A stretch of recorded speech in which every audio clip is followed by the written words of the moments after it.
This is a rainbow rocket. Well, it's actually not. This is the original rainbow rocket that I made a few years back, and it is probably one of my favorite Megaminx modifications. And this is a similar modification. I say similar, not identical, even though it pretty much borrows all of the same pieces. The reason it's not exactly the same, apart from the obvious change in the sticker scheme, which I'm really not sure what I was inspired by. I just decided to throw in some colors that I liked, and I'm really happy with how this looks. I decided to change one key aspect of this puzzle, which is these dials here. Now, in the original rainbow rocket, these dials were lined up so that I could make a turn at any given point. However, on this puzzle, I've got them offset by 36 degrees. Now, the reason I've done this is because it locks the puzzle in its solved state. This means that it holds its shape very nicely, and it doesn't accidentally turn if you pick it up the wrong way. If you want to make a turn, you have to turn all three of the dials by 36 degrees to unlock the puzzle, and then we can start making some moves like this, and then like this, and you can start to scramble the whole thing up pretty quickly. Now, I built this puzzle in a very interesting way. I used pretty much entirely spare pieces that I had just hanging around in my workshop. I didn't really have to do a whole lot of cuts because I pretty much had everything I needed. And that's the topic of this video, and we're going to get to that in a minute. But before we do, I'd like to advertise my Bandsaws at 45 Degrees Instagram page. Now, I'm using this page to list all of the puzzles that I build for sale. And I'm going to say this right now, some of them might appear to be really expensive, and I totally understand if that catches you off guard, but you gotta remember, I build this stuff by hand, I cut all of these stickers by hand, I sand all of these pieces by hand. It takes a lot of time and a lot of work, and I recently just became a full-time YouTuber again. I want to grow this channel back to the way it used to be, and part of that means that I need to invest more time into building puzzles, and that also means I need to at least be able to support the channel and keep the lights on in the meantime. So Bandsaws at 45 Degrees will have all of the puzzles that I build throughout all of the videos that I make, and I'm going to list those puzzles for sale, and once they're sold, they will remain up as a sort of gallery of my work so that you guys can see all of the stuff that I've built throughout the years as we go on and rebuild this channel and build more cool stuff, because that's what we do here. I tell you, one day I'm going to be able to peel this sticker off.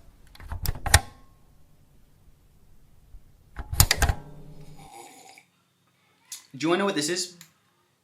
This is 37 minutes of probably one of my best build videos that you're never gonna see. I hope you guys have been enjoying the trip down memory lane that is the nostalgia trip of all my old videos being slowly re-uploaded onto this channel, and I have some good news for you. I have been able to recover more. I really want to thank all the people that have been hunting down all my old videos. It's fantastic. I really thought that I had lost them forever, and now I get to watch them again, and I get to re-upload them onto this channel, and you guys get to watch them again, and you know, we can all pretend that everything that happened before didn't happen. It's like 100 degrees in here.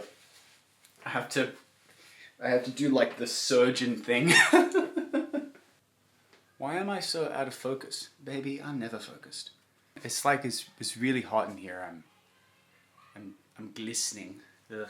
I have actually been working on a lot of stuff over the last month and a bit. Unfortunately, I lost all of that footage. My laptop died and Logic board had to be replaced, and I didn't back up the footage. I was so close. I was almost there. I just had to do the final shaping.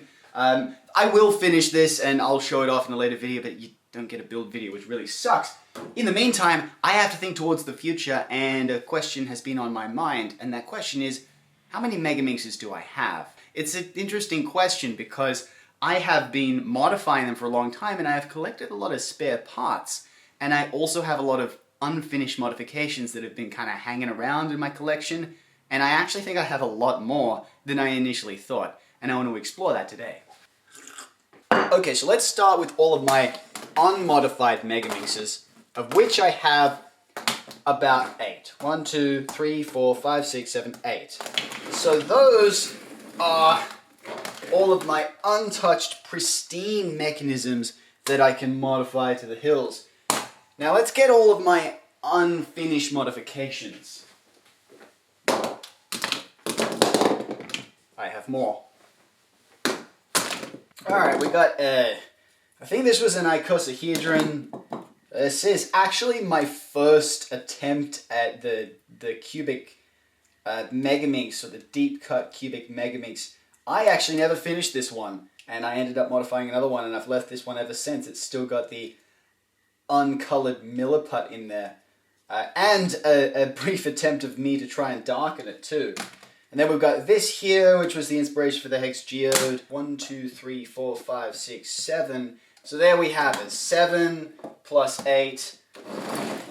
Now let's move into the pieces. This is my biggest tub of spare parts. Got plenty of cores in here, plenty of centerpieces. Some of them are bandaged, some of them are cut down, some of them are extended. They're in various states of modification, but they're not the only ones.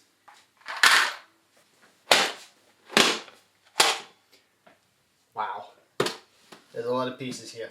I also have this puzzle here, which is from, I think it was the Puzzle Advent Calendar. I never did end up stickering the end here. I hate this puzzle. I think it's one of the worst I've ever made. And I've also got this one over here, which I finished a little while ago, and I'm not very happy with it either. I think I could have done a lot better on this one, but I did explore how to build a sphere, so that means I can make a video on that. Actually very similar to making a barrel, but the puzzle itself, I wasn't happy with the outcome, so I'm probably going to recycle this for spare parts too. So these are 2 more Megaminxes that I can add to my bank of moddable puzzles. But how many is all of this? I don't know. So I'm probably going to spend the next long while reassembling all of this into a bunch of semi-usable mechanisms. And I should mention that some of these pieces are bandaged, some of them are just plain broken. So I'm going to have to sift out all the unusable pieces and construct a bunch of serviceable mechanisms that I'll be able to add to my bank of puzzles stock that will be modified through the coming months and very likely years, because I now have a lot more than I initially thought. So let's get to putting all of this together.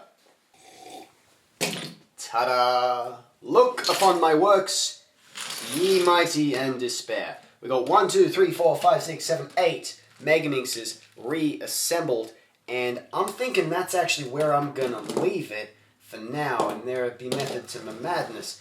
All of these pieces that you see here are very specialized pieces, and I know what most of them are for. This is a rainbow rocket piece. These are flat pieces that are in line with the cut line of the Megaminx.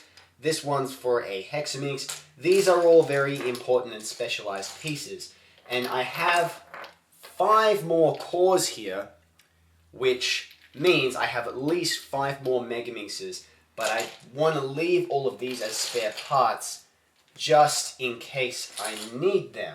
So, in total, we have, well, let's count them all. 1, 2, 3, 4, 5, 6, 7, 8, 9, 10, 11, 12, 13, 14, 15, 16, 17, 18, 19, 20, 21, 22, 23, 24, 25, plus 26, 27, 28, 29, 30 Megaminxes in total. That's a lot of Megaminxes.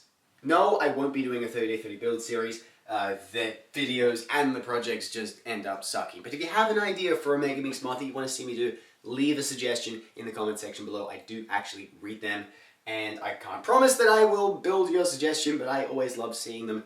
I'm thinking my next video is probably going to be a spherical Megaminx, just because I recently worked out a new technique on how to make those. It's actually really simple, and I'm going to show it off, and maybe you guys can try it out as well.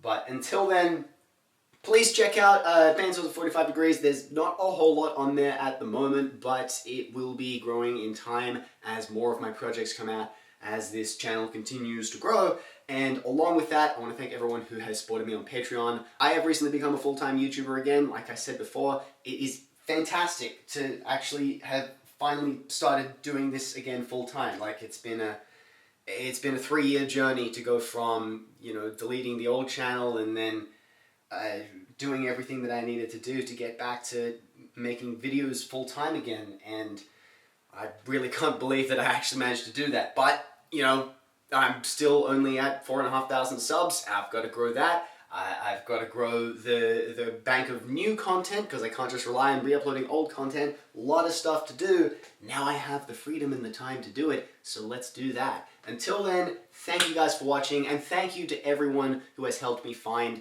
a lot of my old videos so that I can re-upload them to the channel and revive the culture of all of the old videos that I spent so long making. Thank you all for watching, and I'll see you all next time.